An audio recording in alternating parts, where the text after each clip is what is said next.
And I was being told, you either take care of him or you leave. So everything is about Fadi? Everything is about him. I used to tell my husband, aren't you not supposed to put your family first? And by your family, I mean your wife and your children. Why is it that I was never, like I'm never part of the priority? It's always your father and then your siblings and then me and the children. Then surprisingly, your father is a problem with you, your siblings, yes, worse off. Yes, but still they come first than I do. Nikamuuliza, do you really? I told him, there's this day I told him, do you know that you're going to stay here alone? Utabaki peke yako. Because at the end of the day, your father will still be with his wife. She's elsewhere, but she still visits. Like, she knows this is her house, this is her home. She can still visit her husband if she wants to. Your siblings, they are all remaining with their spouses.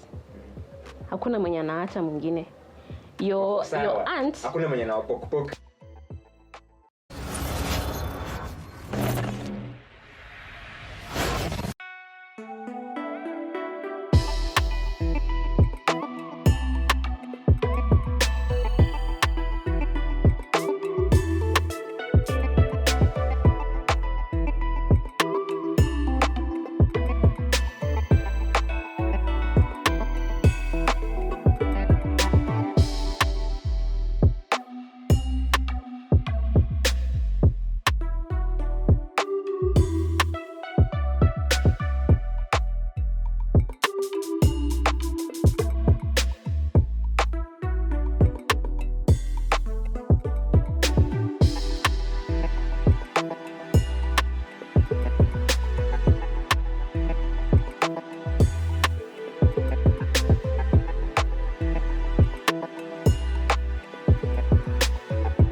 Yeah, hakuna mwenye anapoka. Wako sawa.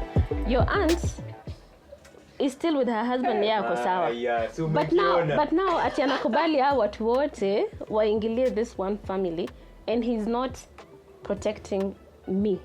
Nikamwambia, unajua mimi shida yangu iko tu na shida moja. If I cut you out of my life, mashida zangu zote zinaisha. Wow. Nilimwambia, if I cut you out of my life, mashida zangu zote zinaisha. So the person who's supposed to be your pillar, yes, your everything, stronghold, your knight in shining armor, is actually the one causing everything. Your nightmare. Yes. How did he respond to that? He didn't respond to it. Oh, I don't think he ever thought that I'd leave. Yeah. Let me ask you, speaking of having a special kid,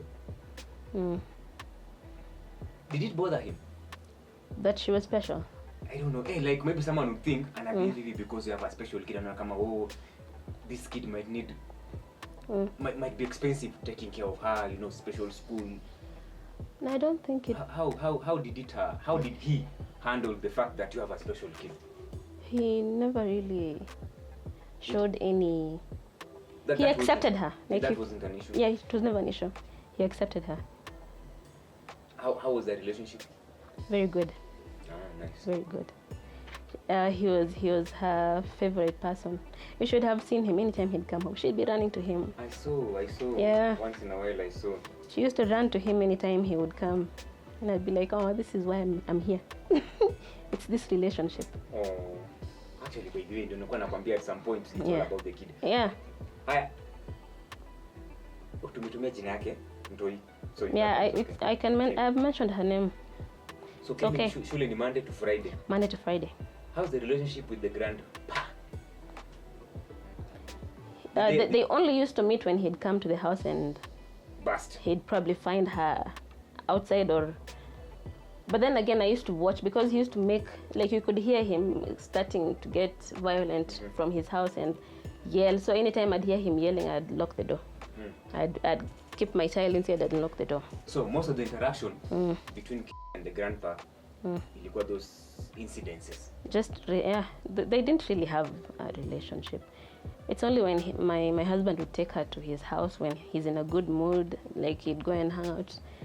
But I see, like they're happy, they're together. As much as she would express herself the way ordinary people would, alikuwa anamuogopa.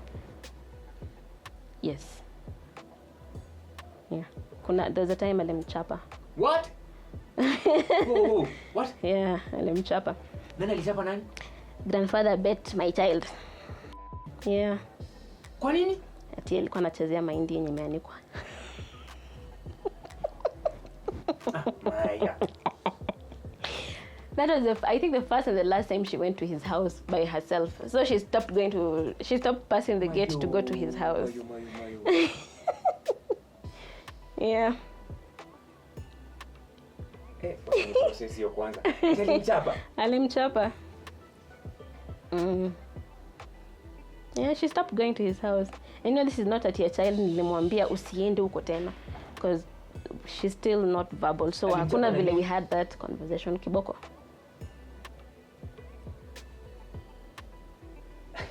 I just had my child screaming and crying and I went there and I was like, what is going on? Hold on. Kidogo. You know, yeah. Before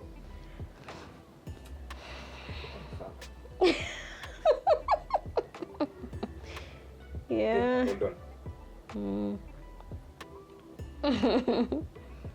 Yeah, that's you what know, it before was. you beat a kid. Okay, this is what I know. Before uchape mtoto anajua anachapiwa nini. Did he even know how to communicate with kwanza?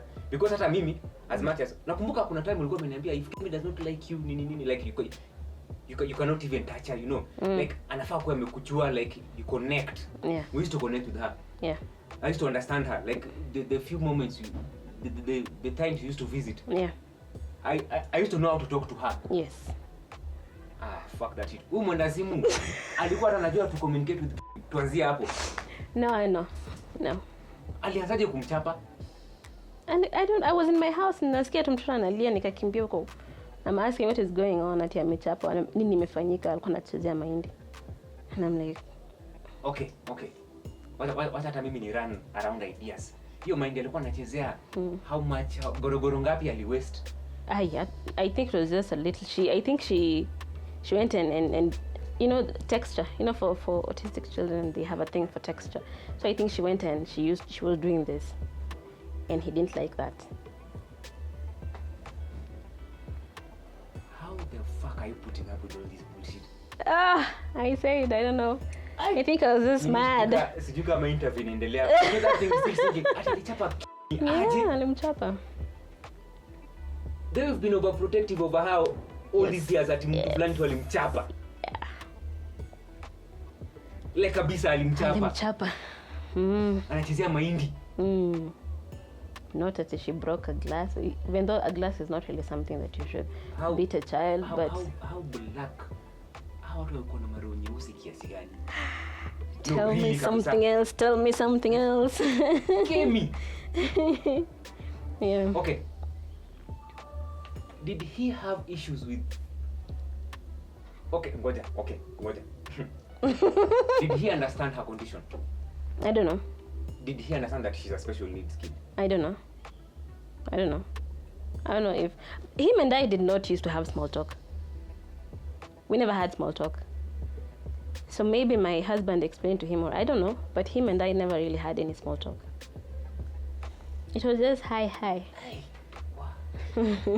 Akimaribu interview.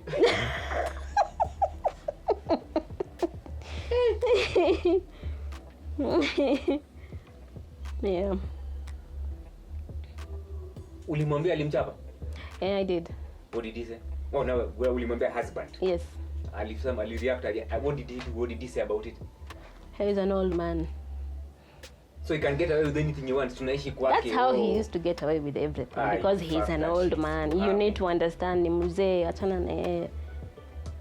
Sasa? Yes. Nyinyi wengine ndio the ones who are going to deal with everything, but he's an old man. Let him go. Let him be. I've met old men, bana. Me too. I've met old man. Yes. And he was not like that. What was so special about this old man? Sawa, hii boundary hata hakuna. I think I've been trying to shield things. Lakini after story ya kusema ati Kemi alichapwa, what is special about this old man? We've seen old men. Kwenu kuna old man? Yes. Your mom is old. Yes. No, I think he was special.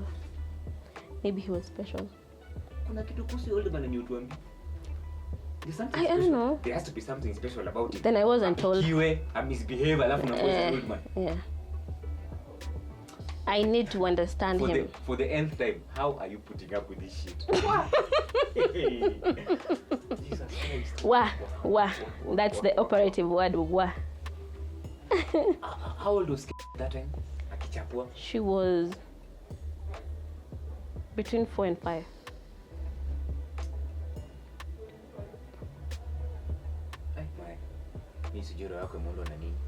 Honestly, I'm still trying to understand. I know your story. I've known your story for a while back. Yeah. You and I, we're both wondering what exactly was going on. Yeah. Kabiso mzee alichapa. Oh, Jesus. Lemchapa. Okay. Sasa sio ndo laana. On him. Yeah, by the way.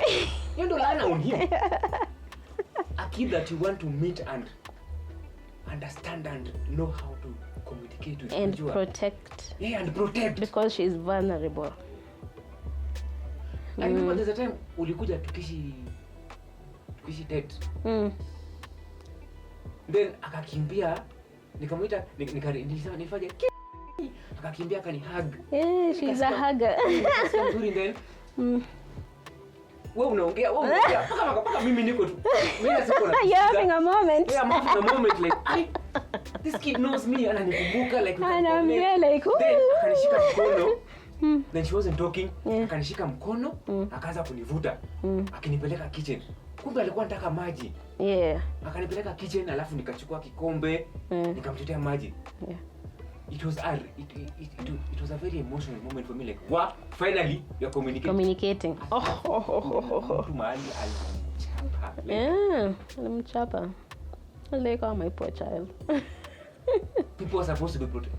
And you know, that was my dad he's still in my life, yes, but he's not been fully present since I was 9. Oh, now this is your dad. My dad, yeah. So he's father. He's my daughter's grandfather, yeah. But this was the only grandfather in the picture. Yeah. So he's supposed to be like to play that role. Because he was the only grandfather at that point. To that occasion. But this is the only grandkid within reach. Unasemangaje? Savor your last moments, if I can use that. You broke my heart. Were you safe?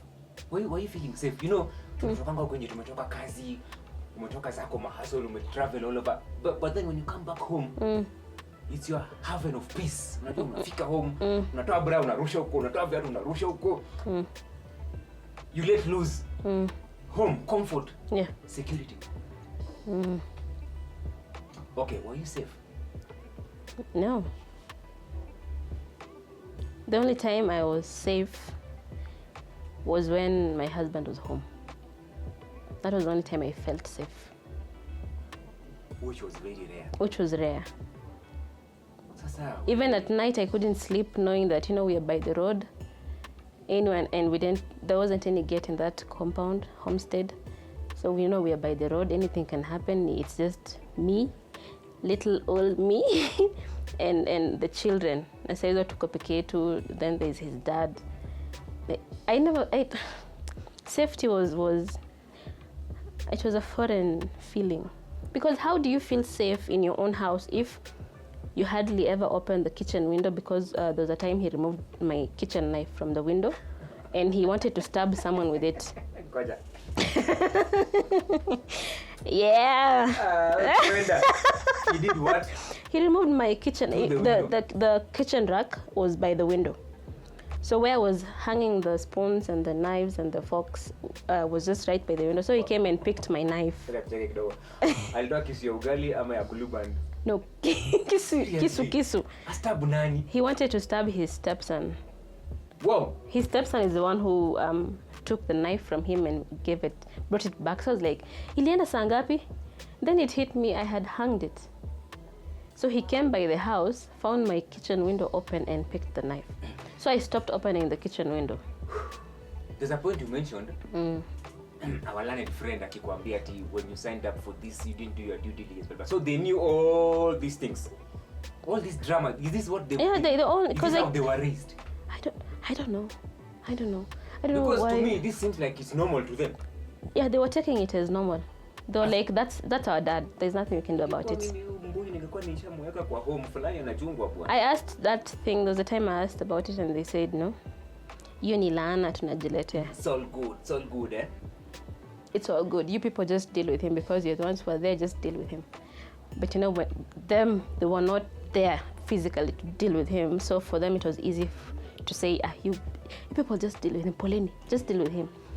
Just deal with him. And post trash on WhatsApp groups. Yes. Checkpoints.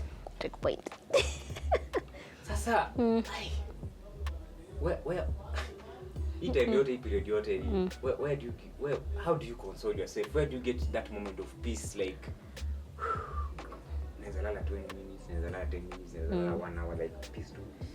I didn't used to sleep during the day because he'd come and bang on the windows or the door. So I was always alert, like anakuja. I was always alert.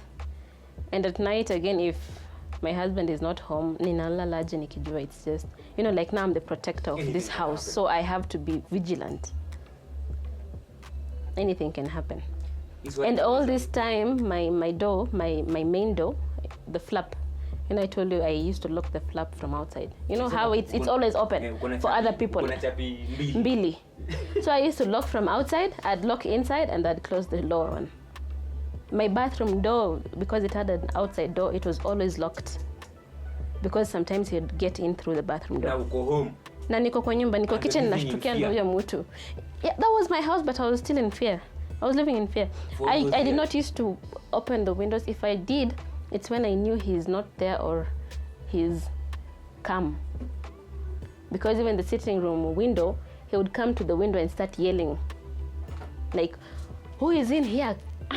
Calling his son and telling him, come. And that time he knows the son is not present. How old was this son? He's now 36, and he was 30. That was 2 years ago, 34. Wasn't young. There has to be something that was triggering this old man, because these things are Probably. But he had this very negative attitude towards women. Very negative. So it goes back to culture. Culture. Because me, one thing I know about Kales and women. Yeah, culture. Very negative. As a woman, you couldn't tell him anything. Because if, his son was asking him, why were you trying to kick my wife? And then he says, nilikuwa namfunza adabu. What is that? Nikitoka kwetu sikuwa nimefunzwa adabu. Kwanza unajua? Okay. Personally, mimi najua as much as kuna culture that respect, ukifanya makosa, assuming I'm a father-in-law, naambia bwana yako. Na ninafanya makosa gani yo that it's actually a makosa yenye anaona ni makosa. Because I also knew how to handle myself, because this whole cultural thing, it's not just the men who are taught, because even for us growing up, you're taught, don't do this, don't do this. So even the way you were raised. Yes. So even for me, I knew how to act around my father-in-law. So hakuna vile ninaweza fanya makosa mbele yake. See, even I never even used to have a back and forth with him. Like ananikujia hivyo, but I just walk away. Speaking of bathroom and the door, how much did he respect your privacy? No, he didn't. There was no respect when it came to him. He did not have any respect regarding my being. Now that we're talking about cultures and how they treat women.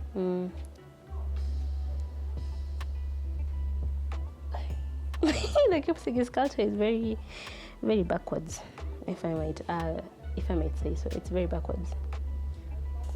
Was he doing most of the things based on the fact that itatetewa na culture? Yeah, because he knew what he says. He knew even if there's a mkutano ya wazee ikiitwa, he knew there is no way he'd be on the wrong. Absolutely. Ni mimi ndo nitakashifiwa nikiambiwa, then mbona mzee ana complain about you? No one would think that mzee ananisumbua. No. This is how he is. You know, even that's why my husband's brother was acting the way he was acting, because culture protects men. As a woman, utakanyagwa na uambiwe lie still, lie more flat, get flatter. Anakukanyaga, get flatter and be quiet about it. Be quiet about it. Vumilia. This is how it is. This is how it is. Yes, this is how it is. Kabisa. Yeah. And then I almost forgot. Oh, how could I forget?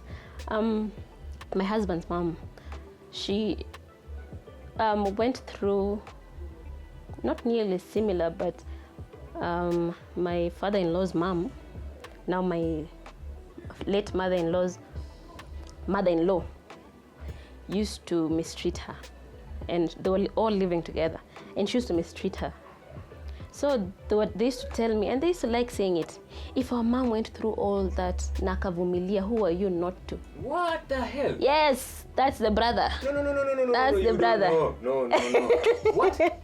Yes, if our mom went through all that, who are you not to vumilia?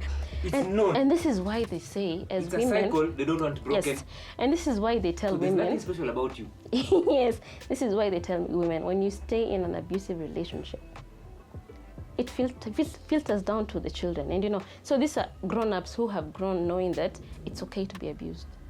It's okay for the woman to be abused. So for them, when someone brings an opposition, they're like, why are you opposing? Our mom went through it and she was quiet. We've gone through it. She didn't complain. Why are you complaining? So wewe pia ungenyamaza uvumilie. Yes. When Kemi starts. Yes, hata yeye a whole una complain nini? Kwanza unamwambia kazi yako ni kidogo. Yes. Mimi nilichapo na bricks. Yes. Because for their mom, she was mistreated with the mother-in-law and the brother-in-law. Yes. The same because her husband was not present. He was in the United States when she was home alone with the children. So the in-laws walikuwa namsumbua. Watoto nao wanaona hii ni sawa because this is what we grew up seeing. Do you believe in curses? Yes. Yeah, so for them, you know, this was something normal. They're like, why are you complaining? Our mom went through worse and she did not leave, she stayed. And she did not complain either. Why are you complaining? There's something wrong in our society then. They were telling me, why are you complaining? Such a thing. Why are you complaining? Our mom went through a lot and she did not leave, she did not complain. And I'm like, I'm not your mom. And this is a different generation. Like, there is something wrong with culture and society. Culture is just warped. Na sisi sema ati ni culture wakale tu because hata mimi niko na my issues na culture. What's up with this? Keeping very negative generational things alive. Honestly, right now in the digital age, there's a lot of sharing. There's a lot of consoling and talking. Yeah. Social media therapy. I'll just be honest with what is going on. Women are being demeaned sana. Yes, it's an African thing. And men are being portrayed as beasts, unajua. Yeah, yes, yes. The head of the home. Hey. Hey! To be honest, man, there's some point. Unajua mimi nashanganga. Okay, I won't name names. Because this can explode into something so bad. There's a man trending with theories and counseling to men. Mpaka saa zingine nilijiuliza, kuna kitu alisema siku nyingine in one of his episodes. Nikajiuliza, huyu mwanaume okay, let me not be gross, but I'll try to be as decent PG-13 as can be. Was he born of a woman? Yeah. Yani, this guy demeans women so much. There is nothing positive he will ever say about women. Paka nilijiuliza siku nyingine kabisa, was he born by a woman? Does he have a mother? That is the society we're living in. Yep. Wait.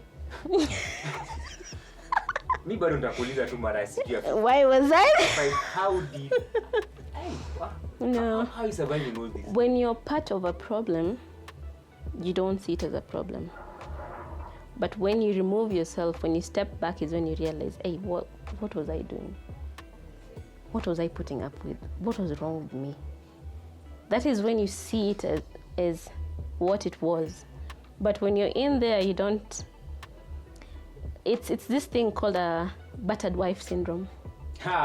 Battered wife syndrome. It's a thing. It's a thing. Stockholm syndrome. It's a thing. It's a template with all these. It's a thing. And then at that point, I was codependent. You know, when you stay with, especially with alcoholics, you almost want to be their savior. And I had done that. So there was a lot going on mentally for me. And I'm someone who has dealt with mental health and depression for a very long time. I always tell people I've been depressed since I was 10, and people don't believe it. Like I've been depressed since I was 10 years old.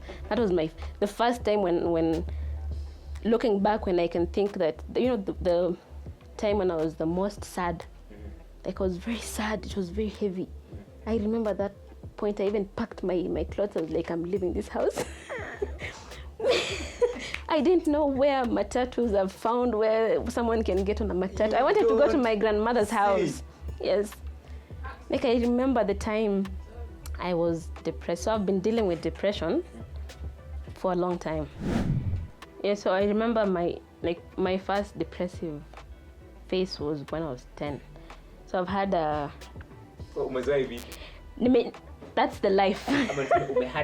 That's no, it's not coherent, because every year it comes with a different wave. Like, you know, the waves keep increasing, yeah. Growth. Like yeah, it's like, oh, you dealt with that. Doing in a kubwa, shika hii.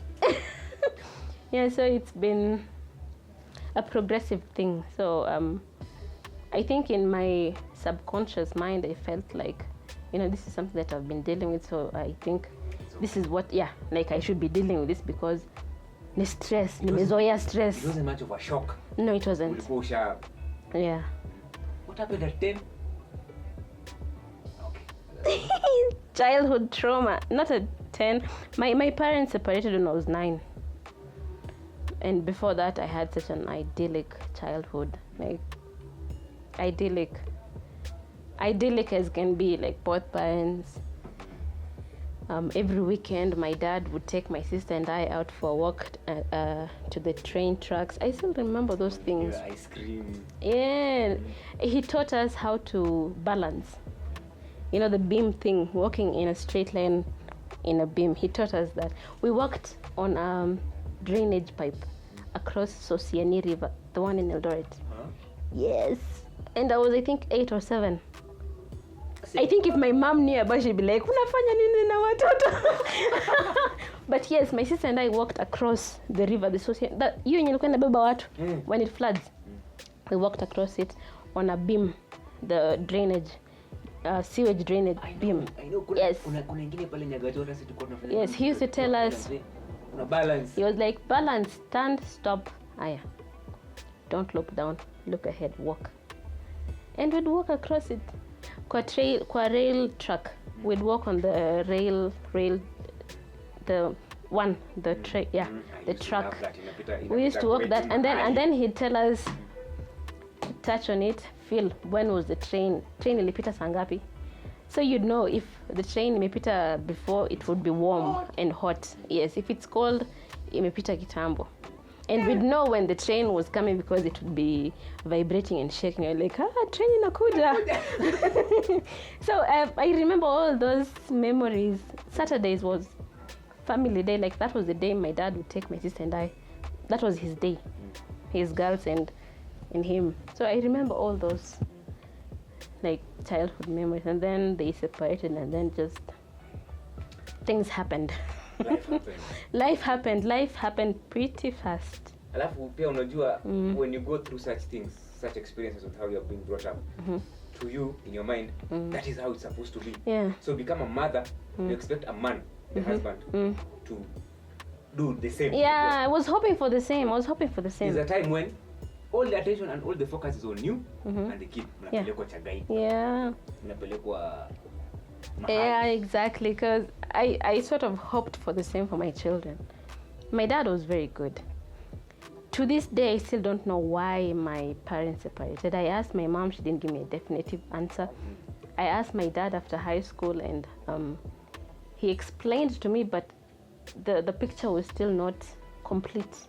So I still don't know why they separated, why they broke up, why they went different paths and never got back. Same thing with your current situation. Like I'm imagining Exactly. after the kids, your kids now grow up. Yeah, but this is also part of why I'm doing this, so that they'll come and know why. Why did mom leave? Why did they not get back? Mami, daddy ako wapi? Yes, because you see, like for now, as we are speaking, we're heading into October, right? The last time he saw his children was last year, October, during his father's funeral.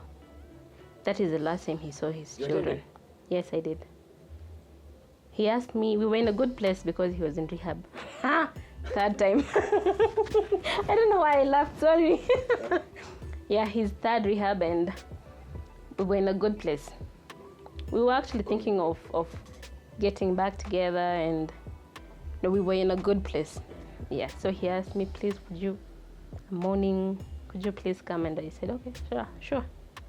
Umeuliza vizuri, and sawa, we'll come. I'll come. It's appropriate, unajua. Yeah, I'm like, acha nitakuja na watoto. Just come pick us and we'll be there. We'll be there for you, because I knew he was mourning. As much as he had this negative relationship with his father, he also had this positive relationship with him, because out of all his children, he's the one who spent the most time with him, and he's the one who had the most connection with his father. Because, I don't know, for some reason his dad also used to, he would, I don't want to say the word favor, but he would prefer my husband over his other children. He'd always say, call him for me.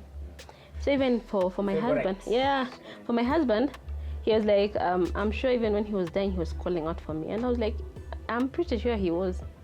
He always liked saying his name, like anytime. His name was always in his mouth. Call for me, because he knew anytime I call my son, he'll come and sort everything out for me. Yeah. So, unajua sasa you brought up a whole new topic about now people are wondering, alikufa. Yes, we were getting there. Now let's go back to 10-year-old. How much 10-year-old, how much is there to share on the 10-year-old part? Maybe the audience will understand why I stayed as long as I did. I was sexually abused, and so at that age. Yeah.